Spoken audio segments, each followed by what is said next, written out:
আমাদের অনন্য স্টোরি সকল প্রকার পার্ট গল্প দেখতে আমাদের চ্যানেলটি সাবস্ক্রাইব করে পাশে থাকা বেল আইকনটিতে ক্লিক করে অল নোটিফিকেশন অন করে দিন। ক্ষুদ্র ক্ষুদ্র বাড়িঘর, গাছপালা, গাড়ি, ফ্লাইওভার, রাস্তাঘাট সহ আর্কিটেক্টের মিনি মডেলের মতো দেখতে লাগছে গোটা শহরটিকে। পরন্ত বিকেলের সুপ্ত রোদে মুখরিত হয়ে রয়েছে শহরের কোণা কোণা। কিয়ৎ মস্ত প্রগাঢ় নীল রঙা জলরাশি রোদের আলোয় মেখে কমলাটে রং ধারণ করেছে। দেখতে দেখতে বিমান অগ্রসর হচ্ছে লস এঞ্জেলস ইন্টারন্যাশনাল এয়ারপোর্টের দিকে। মিনিট খানেক হতেই দেখা গেল মস্ত বৃহৎ এক চতুর্ভুজ আকৃতির ভূমি, খণ্ডে খণ্ডে বিভক্ত প্রতিটি অংশ। মাঝের একটি অংশে দেখা গেল কতগুলো গুড়ি গুড়ি গাড়ি। দুপাশের মস্ত ময়দানগুলোয় অসংখ্য বিমান স্থবির দাঁড়িয়ে রয়েছে। আবার কতগুলো রানওয়ে ধরে ছুটতে ছুটতে উড়াল দিচ্ছে আকাশপথে, আবার কতগুলো নেমে আসছে মাটিতে। কিছুক্ষণ পূর্বেই দেখা মিলছিল ক্যালিফোর্নিয়ায় নজর কাড়া সব পর্বত সারির। সাদা মেঘ রাশি ভেদ করে গাঢ় সবুজ পাহাড়গুলো দেখতে চোখ জুড়িয়ে যায় যেন। কিছুক্ষণ পূর্বে আরও দেখা মিলেছিল সমতল ভূমির ওপর লস এঞ্জেলস শহরের মাঝে একগুচ্ছ সুউচ্চ দালান পাশাপাশি ঠেলাঠেলি করে দাঁড়িয়ে আছে। পেছনে কিছুটা দূরে সবুজ পর্বত সারি। সেই লস অ্যাঞ্জেলসের বিখ্যাত উঁচু দালানগুলোকে মুগ্ধ চোখে দেখছে মাহিন। বিমানের পাইলট স্পিকারে ল্যান্ড করার ঘোষণা দেওয়ার পর থেকে নাইম পুনরায় ছটফট করতে আরম্ভ করলো। উত্তেজিত কণ্ঠে বলতে লাগলো, মা, এবার প্লেন ক্র্যাশ করবে, আমি হার্ট অ্যাটাক করবো। বাম পাশে বসে চরম বিরক্ত হচ্ছে মাহিন। জানালার দিকে তাকিয়ে থেকে বাইরের নজর কাড়া দৃশ্য মনোযোগ দেওয়ার আপ্রাণ চেষ্টা করছে। তবে নাইমের অস্থিরতায় বিঘ্ন ঘটছে বারংবার। মিসেস নাসরিন সান্ত্বনার স্বরে বললেন, কিছু হবে না বাবা, দোয়া দরুদ পড়তে থাক। বিমান এখন নিচের দিকে মাথা ঘুরিয়েছে। মাহিনের মনে হলো যেন ও উন্মুক্ত আকাশে উড়ে যাচ্ছে। ও সামনের দিকে হেলে পড়লেও ওর হৃদয় এবং শরীরের ভিতরের কলকবজা পেছনের দিকে ঠেলে যেতে চাইছে। নাইম পুনরায় একই স্বরে বলল, আহা, মনে নেই গতবার কক্সবাজার যাওয়ার সময় আমাদের প্লেনটার চাকা খুলছিল না? এবার এমন কিছু হলে? ওরা তিনজন মা ছেলে মেয়ে ডান পাশের তিনটি আসন বিশিষ্ট সারিতে বসেছে। মাহিন অবশেষে বিরক্তিমাখা কণ্ঠে বলল, ওই ঘটনা গতবারের না ভাই, ওটা 3 বছর আগের কথা। যখনই প্লেন চড়ব ওই একই ঘটনার কথা টেনে আনতে হবে? আরে দেখো, ওর কথার মাঝখান দিয়ে বিমান ঝাঁকি দিয়ে উঠল। নাইম চোখ মুখ খিচে বন্ধ করে ফেলল। দরদর করে ঘামছেও। মাহিন ও মিসেস নাসরিন নাইমের এইসব কর্মকাণ্ডের ক্ষেত্রে ভ্রুক্ষেপহীন। প্রতিবার প্লেনে উঠলে এইসব নাইমের চিরাচরিত কর্মকাণ্ড। নাইম বিড়বিড় করে কিছু বলছে। বিমান এবার নিচে নেমে এসেছে। মাটি ছুঁই ছুঁই করছে। মুহূর্তখানেক হতেই সজোরে ঝাঁকি খেল বিমান। বিকট ঘড়ঘড় শব্দ হতে লাগলো। তখন বিমানের চাকা মাটি স্পর্শ করলো। নাইম রীতিমতো কাঁপতে শুরু করেছে। কিছুক্ষণ বাদে বিমান মাটিতে স্থির হয়ে দাঁড়ালো। নাইম হাঁপ ছেড়ে বাঁচল যেন। মাহিন ও মিসেস নাসরিনও স্বস্তির নিঃশ্বাস ফেলল। বিমানের প্রবেশদ্বার হতে সবুজ গ্লাসের লম্বা করিডোর ধরে যাত্রীরা এগিয়ে যাচ্ছে এন্ট্রেন্সের দিকে। মাহিন নিজের মিনি ব্যাকপ্যাক পিঠে ঝুলিয়ে ক্লান্ত পদক্ষেপে হেঁটে চলেছে। এত লম্বা প্লেন জার্নির পর সকলের শরীরই বিশ্রামের জন্য হাহাকার করে। প্লেনের সেই ছোট আসনে আঁটোসাঁটো হয়ে বসে থাকতে হয় ঘন্টার পর ঘন্টা। না যায় শোয়া, না শান্তিতে বসা যায়। নাইমের আধমরা অবস্থা প্রায়। বড় 2 পাল্লা বিশিষ্ট প্রবেশদ্বার দিয়ে প্রবেশ করল। সেখানে দরজার ওপর বড় একটা সাইনবোর্ডে লেখা ছিল Tom Bradley terminal. Los Angeles international airport হলো পৃথিবীর 5ম ও ইউনাইটেড স্টেটসের 2য় ব্যস্ততম এয়ারপোর্ট। এখানে মোট 8টি টার্মিনাল রয়েছে। ওরা আরেকটি সাইনবোর্ডের সামনে এসে দাঁড়ালো। সেখানে ডান দিকে ইঙ্গিতকারী অ্যারো দিয়ে লেখা রয়েছে ব্যাগেজ ক্লেইম, অর্থাৎ এখান থেকেই যাত্রীরা নিজের মালপত্র সংগ্রহ করবে। সেই করিডোর ধরেই এগিয়ে গেল ওরা। ভেতরে গিয়ে দেখা গেল এক মস্ত বিশাল হল রুম। বেডরুম। হলের মাঝে একটি বড় ব্যাগেজ করসেল রয়েছে, যা মালপত্র নিচের ওপর চাপিয়ে ধীর গতিতে বৃত্তাকারে ঘুরেই চলেছে। যার মালপত্র সামনে আসছে সে সেটা তৎক্ষণাৎ সংগ্রহ করে নিচ্ছে। মাহিন ও মিসেস নাসরিন করসেলের সামনে দাঁড়িয়ে অপেক্ষা করছে। নাইমের বমি বমি ভাব লাগছিল বলে রেস্ট রুমের দিকে গিয়েছে। ওদের লাগেজগুলো ধীর গতিতে যখন সামনে থেকে যাচ্ছিল তখন ওরা সেগুলো আঁকড়ে ধরল এবং করসেল হতে নামিয়ে আনলো। এরপর লাগেজ ট্রলি নিয়ে বাইরে বেরিয়ে আসলো। বেশ কিছুক্ষণ অপেক্ষা করার পর নাইমও এসে চোখ দিল বোন এবং মায়ের সাথে। এবার যেই বড় গেটের ওপর এক্সিট লেখা সেখান দিয়ে প্রস্থান করলো। বাইরে প্রচুর ভিড়, ভেতরেও কম ভিড় ছিল না। যেহেতু এটা পৃথিবীর পঞ্চম ব্যস্ততম এয়ারপোর্ট, কাছেই প্রতি মুহূর্তেই বিমান অবতরণ করছে, আবার আকাশে উড়াল ভরছে। বাইরে ভিড়ের মধ্য থেকে মিস্টার মোর্শেদকে খুঁজে বের করতেই অতিবাহিত হলো প্রায় 6-7 মিনিট। এর মাঝে সাদা কালো শ্যামলা চামড়ার কত দেশের কত ধরনের মানুষকে ব্যস্ত পায়ে সামনে দিয়ে চলাচল করতে দেখা গেল। মিস্টার মোর্শেদ হাসি মুখে এগিয়ে এসে নাইমকে জড়িয়ে ধরলেন, তারপর ওকে ছেড়ে দিয়ে মাহিনকে জড়িয়ে ধরলেন। ওদের চারজনের মুখেই হাসি। আনন্দের তীব্র অনুভূতি ঠোঁটের কোণ থেকে হাসি সরে যেতে দিচ্ছে না। পুরো 3 বছর পর বাবার সাথে দেখা হচ্ছে বলে কথা। মিস্টার মোর্শেদ ক্যালিফোর্নিয়া থেকে পড়াশোনা শেষ করে দেশে ফিরেছিলেন, তবে কোনো চাকরিতেই মন থিতু হয় না তার, তাই শেষে ব্যবসায় নামলেন। তবে বাংলাদেশে বিশেষ সুবিধা করতে পারছিলেন না। পরে 5 বছর পূর্বে পুনরায় ক্যালিফোর্নিয়ায় চলে আসেন, এখানেই ব্যবসা শুরু করেন। তবে নিজের বাড়ি কেনার মতো অবস্থা না হওয়া পর্যন্ত পরিবারকে এখানে আনেননি। মাহিন ওর বাবার হাত শক্ত করে ধরে হেঁটে চলেছে বাইরের দিকে। ঠোঁটের কোণ থেকে হাসির রেশ যেন ওঠে না। মনে মনে ভাবছে, অবশেষে আবার স্বপ্ন বাস্তবে রূপ নিচ্ছে। এ যেন এখনো অবিশ্বাস্য। এই স্বপ্ন যেন ঘুমের মাঝে আগমন ঘটা সেই স্বপ্ন, যা ঘুম ভাঙলেই ভেঙে যাবে। আমাদের নিজের বাড়িতে থাকবো এবার। এতদিন পর এখন থেকে আমরা সম্পূর্ণ পরিবার একসাথে থাকবো। ব্যাপারটা এখনো বিশ্বাস হচ্ছে না। এয়ারপোর্টের বাইরে এসেই দেখা গেল সামনে একটা নীল রঙের নজর কাড়া গাড়ি। মাহির মুগ্ধ দৃষ্টিতে তীক্ষ্ণ চোখে পরখ করল গাড়িটির আগা গোড়া। উচ্ছ্বসিত কণ্ঠে বলল, বাহ বাবা, তুমি ক্যাডিলাক সেডান কিনেছো? ওর কথা সমাপ্ত হতে না হতেই নাইম ঈষৎ হেসে বলল, দাঁড়াও আমি বলছি, এটা ক্যাডিলাক সেডান CT4V মডেলের গাড়ি। মিস্টার মোর্শেদ শব্দ করে হেসে উঠলেন, বললেন, বাপরে বাপ, জানতাম না তো গাড়ি সম্বন্ধে এত ভালো ধারণা তোর। এক দেখায় মডেল বলে দিলি। নাইম এবার লাজুক হাসল। আরও কিছু বলতো হয়তো তার পূর্বেই মিসেস নাসরিন হেসে বললেন, সারাদিন গাড়ি নিয়ে পড়ে থাকলে তো হবেই এমন। মাহিন ফিচেল হাসি মুখে ঝুলিয়ে বলল, মাঝে মাঝে আমার মনে হয় ভাইয়া গাড়িকেই বিয়ে করে ফেলবে বুঝি। নাইম ওর দিকে কটমট দৃষ্টিতে চাইল। মিসেস নাসরিন ও মিস্টার মোর্শেদ শব্দ করে হেসে উঠলেন। তারপর ওরা গাড়িতে চড়ে বসল। মিস্টার মোর্শেদ গাড়ি স্টার্ট দিলেন। ফ্রন্ট সিটে বসে আছে মিসেস নাসরিন, ব্যাক সিটে নাইম ও মাহিন। মাহিনের দৃষ্টি জানালার বাইরে নিবদ্ধ। আধুনিক ধাঁচের দোকানপাট পেরিয়ে শা শা করে দ্রুত গতিতে এগিয়ে যাচ্ছে গাড়ি। রাস্তার ধারে কিছুক্ষণ পরপর চোখে ধরা দিচ্ছে তালগাছ। গোটা ক্যালিফোর্নিয়া জুড়ে অসংখ্য তালগাছের বিস্তার। তালগাছগুলো ছাড়া হয়তো ক্যালিফোর্নিয়া অসম্পূর্ণ রয়ে যেত। ঘড়ির কাঁটা 7টা ছুঁই ছুঁই করছে। এখনো সূর্যের ক্লান্তি আসেনি, সে এখনো বহাল তবিয়তে দীপ্তি ছড়িয়ে চলেছে। ঢাকা থেকে লস অ্যাঞ্জেলস পর্যন্ত আসতে 22 ঘন্টা লেগেছে। মাঝের কানেক্টিং এয়ারপোর্ট ছিল টার্কিশ এয়ারলাইন্স। নীল ক্যাডিলাক সেডান ছুটে চলেছে স্যান্টা মনিকার দিকে। আবারও জানালা দিয়ে বাইরে দৃষ্টি ফেরালো, তবে এবার কোনো দৃশ্যবলি দেখার সুযোগ হলো না। ওদের গাড়ি মাঝ রাস্তায় জ্যামের মধ্যে পড়েছে।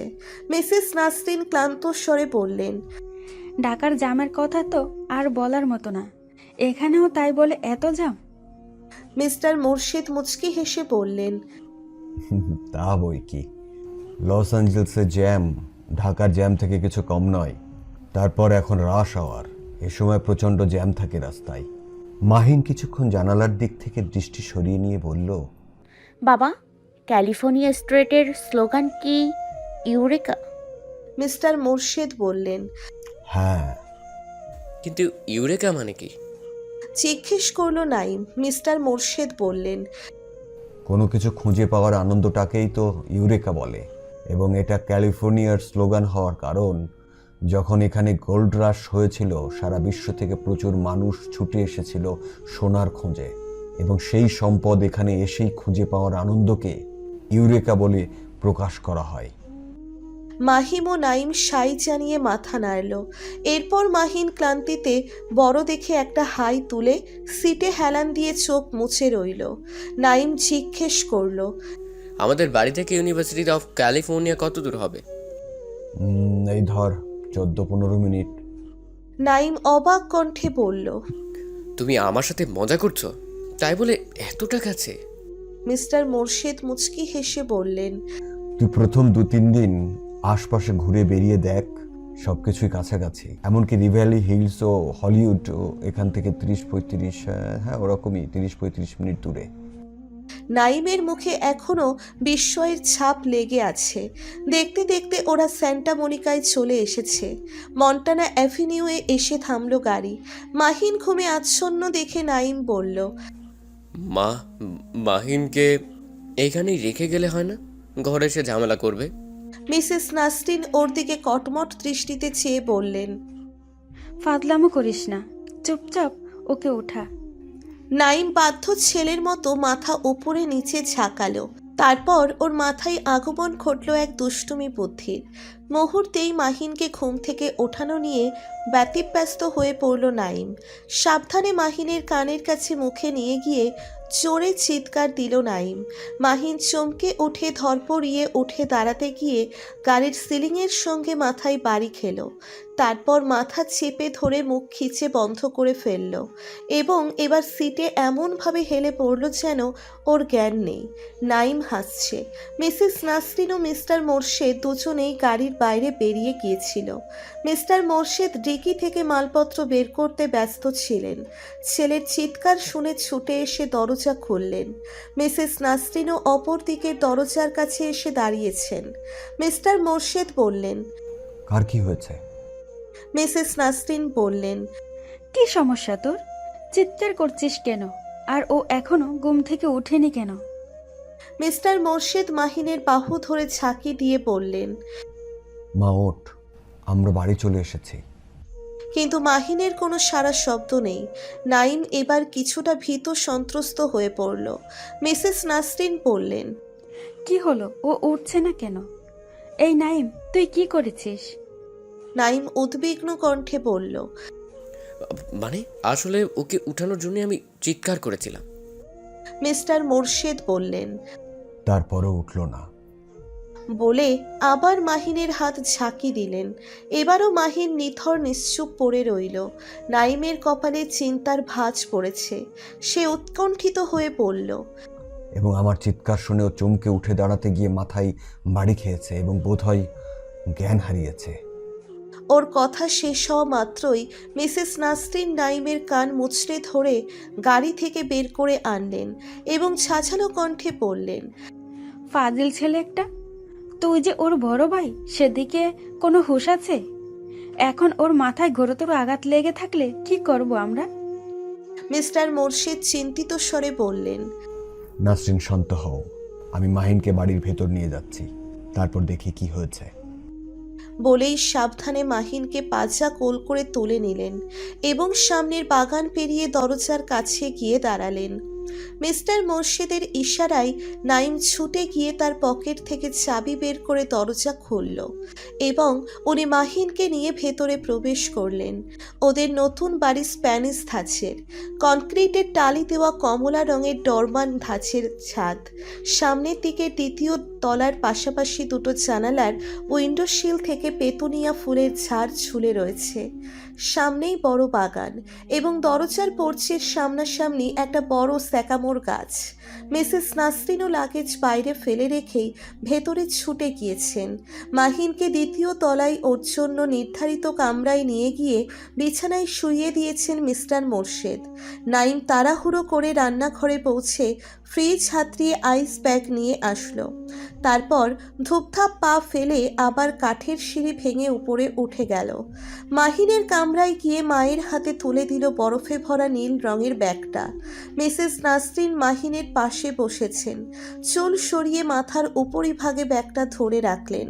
মিস্টার মোর্শেদ শান্ত কণ্ঠে বললেন, মাথায় বাড়ি লাগার কারণে বোধহয় জ্ঞান হারিয়েছে। চিন্তা করো না, তাড়াতাড়ি জ্ঞান এসে পড়বে।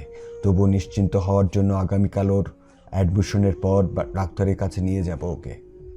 মিসেস নাসরিন উদ্বিগ্ন গলায় বললেন, তাই ভালো হবে। ইস, মেয়েটা কি ক্লান্ত, খাওয়া দাওয়া হয়নি এখনো। তারপর নাইমের দিকে দৃষ্টি ফিরিয়ে কঠোর গলায় বললেন, আর তুই অনার্স ফার্স্ট ইয়ারে উঠলি এবার, অথচ একটু জ্ঞান বুদ্ধি হলো না। তোর জন্য মেয়েটার ঘোরতর কিছু হয়ে গেলে কি হতো? কবে বড় হবি তুই? তোর থেকে মহিনও যথেষ্ট ম্যাচিওর। মিস্টার মোর্শেদ বললেন, নাসরিন, এখনই সব বাদ দাও না, পরে যা করার করো।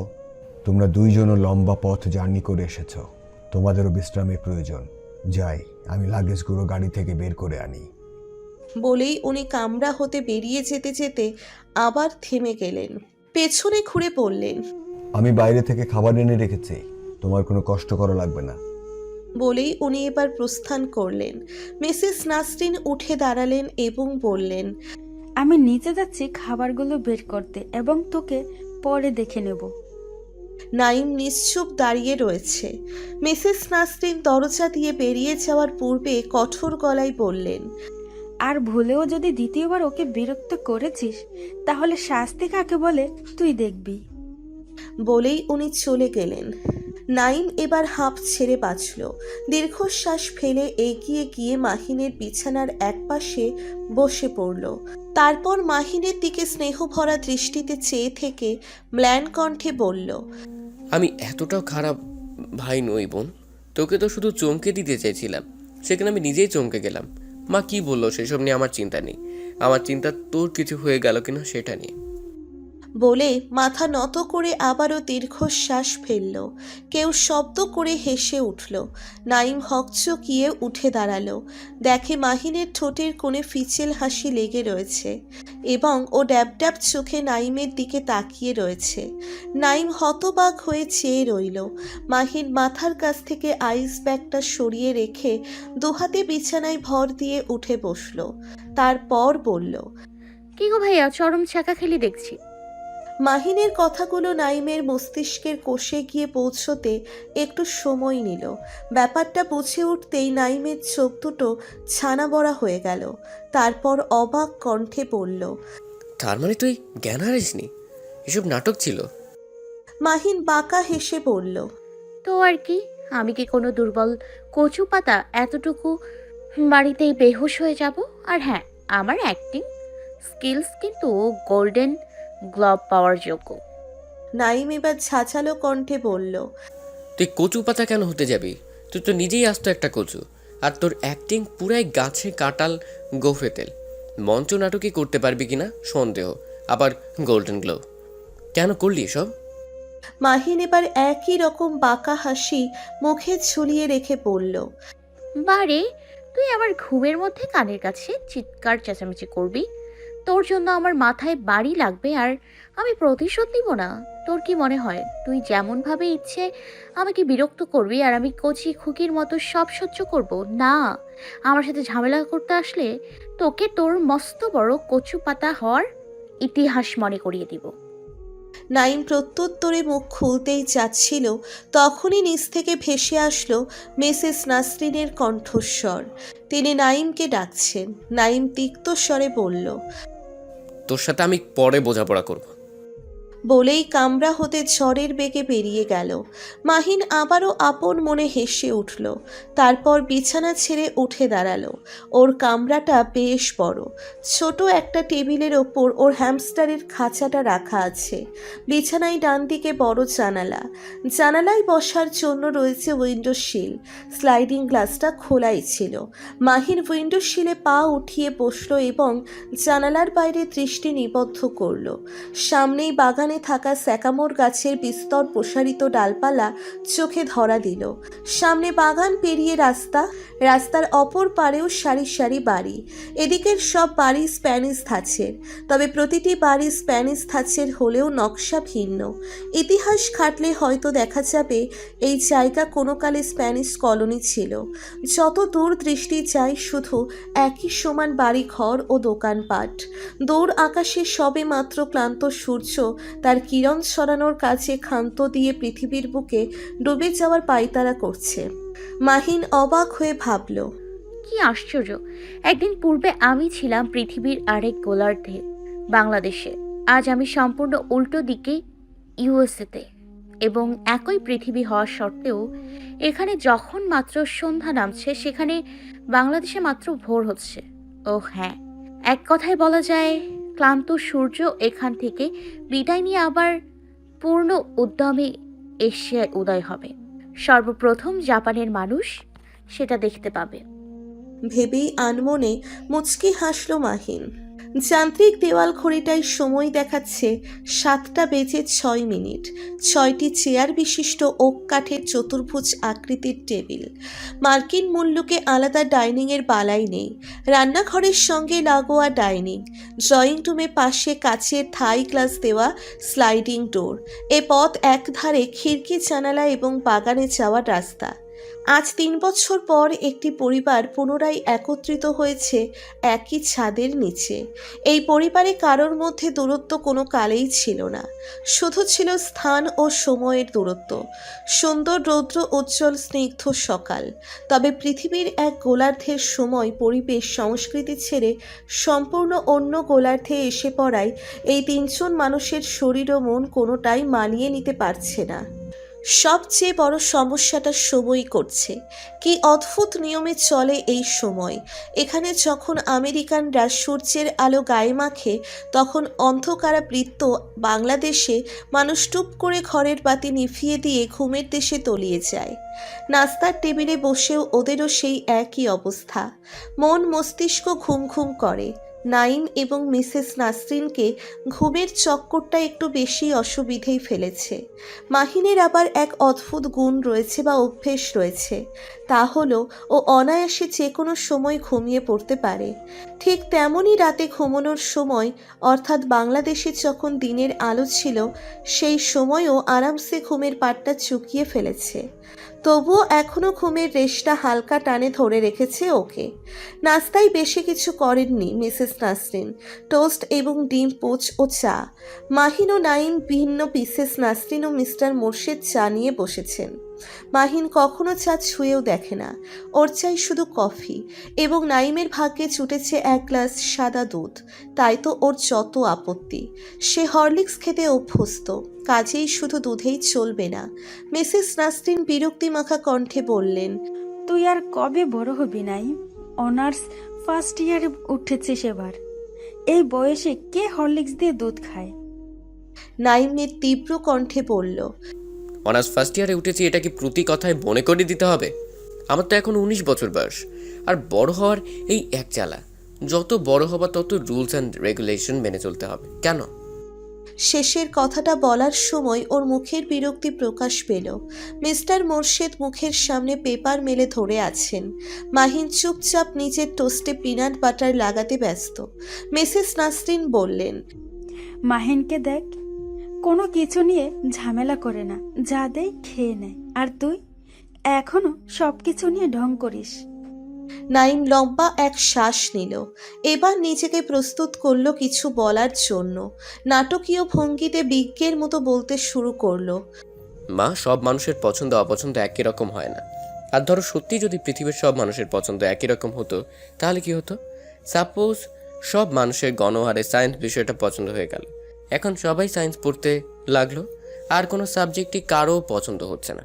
তাহলে আর্টস, কমার্স এবং অন্যান্য বিষয় বিলুপ্ত হয়ে যাবে এবং সবাই সায়েন্স পড়ে ধরো বিজ্ঞানী হতে চায়।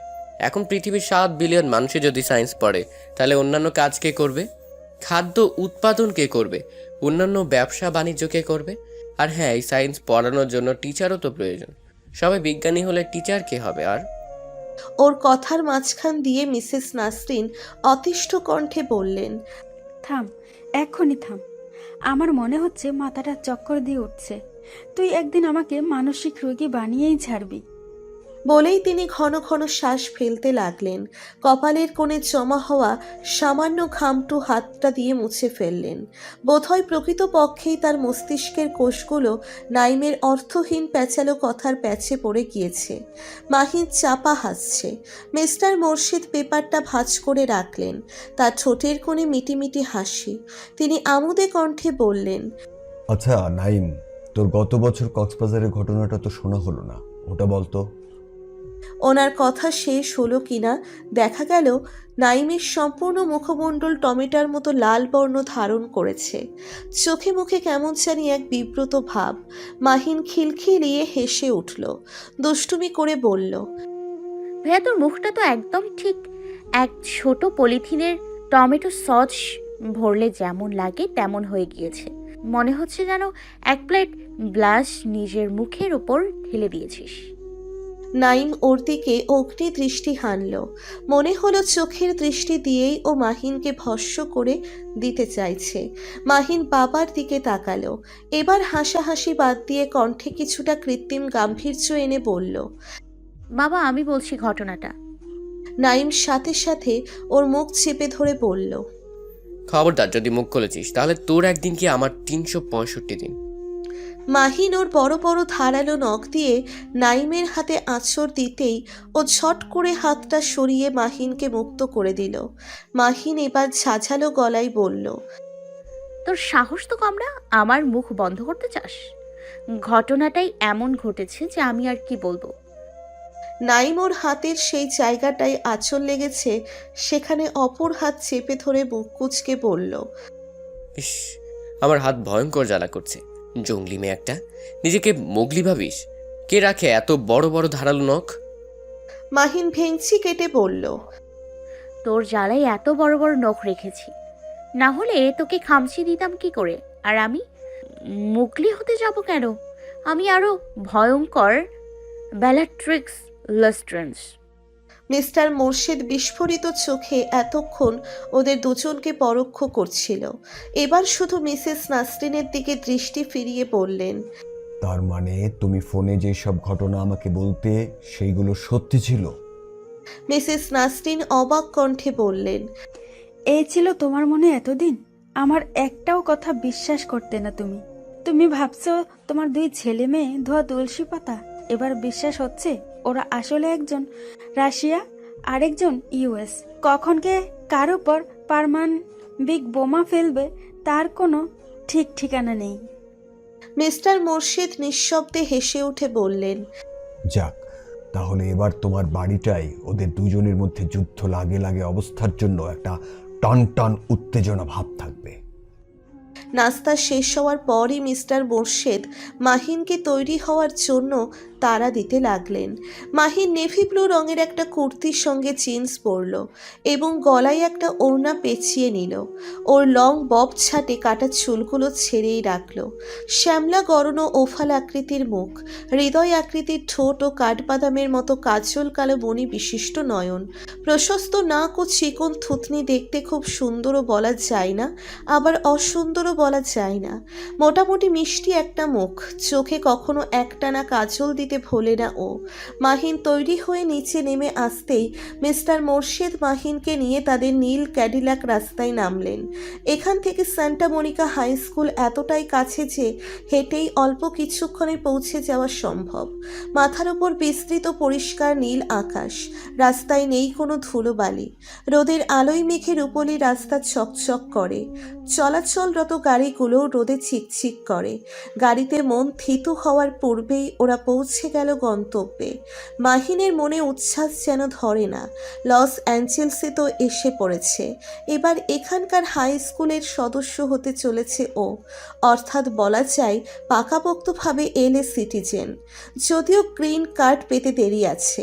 গাড়ি থেকে নেমে সামনে বড় গেট, তার উপর ব্যানারে বড় বড় অক্ষরে লেখা স্যান্টা মনিকা হাই স্কুল, সংক্ষেপে সামোহি। মাহিনের শিরদাঁড়া বেয়ে আনন্দের স্রোত বয়ে গেল। বাংলাদেশে থাকতেই গুগলে এই স্কুল সম্বন্ধে সার্চ দিয়ে দেখেছে, তখন থেকেই উদ্গ্রীব হয়ে আছে স্বচক্ষে স্কুলটা দেখার জন্য। মিস্টার মোর্শেদ সামনে এগিয়ে যেতেই মাহিন তার পেছন পেছন এগিয়ে গেল। ভেতরে প্রবেশ করেই আরও বিস্মিত হলো।